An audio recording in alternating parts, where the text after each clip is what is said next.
Hey everyone, welcome back to the channel. In today's video, I will show you exactly how to add time tracking in Trello for 2025 so that you can keep an eye on how long the tasks really take. So this is perfect for freelancers, project managers, and anyone who needs better productivity tracking. So without further delay, let's get straight into it. First of all, you need to come here on Trello.com. Over here, you need to basically log in into your account. Now, by default, if you are here on this page, you need to simply select your board and you need to come here inside your board.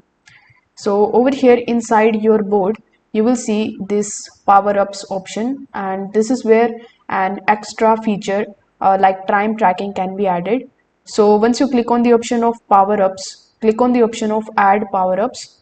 Now once you do this, you are going to see this type of page in front of you.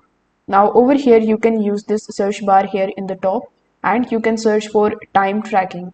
Sometimes if you search for time tracking, it is going to show you some of the articles.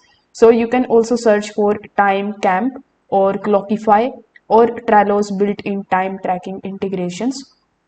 As you can see, I have searched for time camp. So this is the application that we want. So after clicking on it, it is going to show you how it can be installed.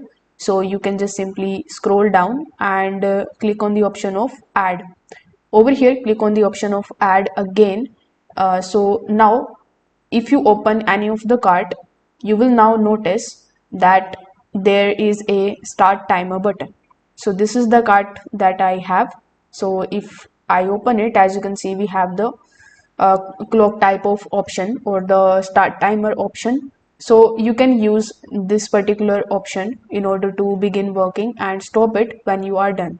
So the time will be logged automatically. Most of the power-ups syncs to the dashboards where you can review how many hours you have spent on each of the tasks or the project.